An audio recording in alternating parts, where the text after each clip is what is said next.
semuanya. Puji Tuhan jika kalian dalam keadaan baik-baik saja, dan ibu juga dalam keadaan baik-baik saja. Oke, jadi apakah semua hadir hari ini? Baik, jika semua hadir. Seperti biasa, sebelum kita mulai kegiatan belajar kita hari ini, kita akan berdoa terlebih dahulu, dan ibu minta kesediaan Viola untuk memimpin kita dalam doa. Silakan. Terima kasih Viola sudah memimpin kita dalam doa. Jadi anak-anak, hari ini kita melanjutkan kegiatan belajar kita dengan tema cita-citaku. Jadi ibu mau tanya, pasti kalian sudah mempunyai cita-cita kan? Ya, baik. Jadi coba Theo, apa cita-cita kamu? Wah, Theo ingin jadi polisi, hebat. Kita tepuk tangan untuk Theo. Oke, ada lagi? Ya, Reni ingin jadi apa? Oh, Reni ingin jadi dokter. Ya, jadi kalian harus belajar dengan tekun supaya kalian bisa meraih cita-cita kalian. Jadi setiap orang pasti punya cita-citanya masing-masing. Jadi di sini ibu kasih contoh salah satu tokoh pati kerajaan Majapahit bernama Gajah Mada. Jadi Pati Gajah Mada ini mempunyai cita-cita yang sangat besar, yaitu ingin mempersatukan pulau-pulau dan kerajaan-kerajaan menjadi satu, yaitu Nusantara. Dia mempunyai alasan yang sangat kuat, yaitu karena Nusantara memiliki sumber daya alam yang beragam dan kaya. Jadi anak-anak, materi belajar kita hari ini yaitu pemanfaatan sumber daya alam dalam kegiatan ekonomi. Jadi anak-anak, sumber daya alam adalah segala sesuatu yang berasal dari alam yang digunakan untuk memenuhi kebutuhan manusia. Jadi sumber daya alam dibagi menjadi dua, yaitu sumber daya alam yang dapat diperbaharui dan sumber daya alam yang tidak dapat diperbaharui. Jadi sumber daya alam yang dapat diperbaharui adalah sumber daya alam yang dapat diusahakan kembali lagi oleh manusia. Sedangkan sumber daya alam yang tidak dapat diperbaharui, dia kebalikan dari sumber daya alam yang dapat diperbaharui. Artinya, sumber daya alam yang tidak dapat diperbaharui adalah sumber daya alam yang tidak dapat diusahakan kembali lagi oleh manusia.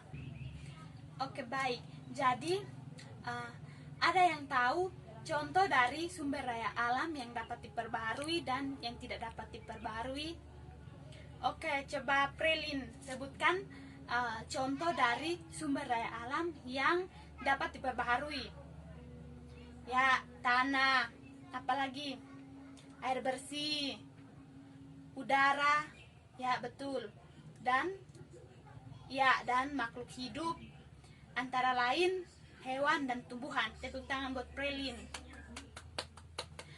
Oke, selanjutnya sumber daya alam yang tidak dapat diperbaharui.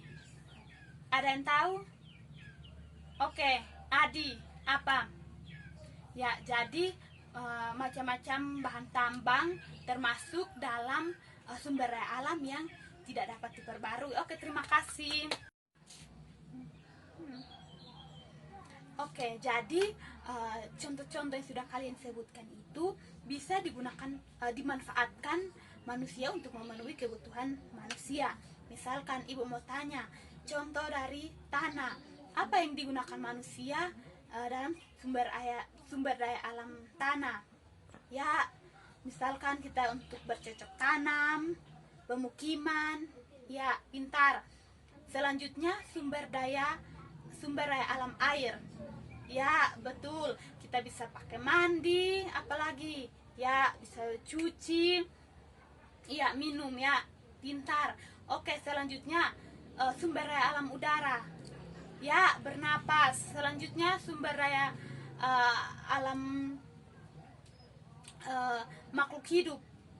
Ya betul, tumbuhan kita bisa jadikan obat-obatan, kita bisa makan, dan hewan pun begitu. Terus kita bisa menggunakan kulit hewan sebagai bahan pakaian. Nah, sumber daya alam dan kaitannya dengan ekonomi, misalnya sumber daya alam laut.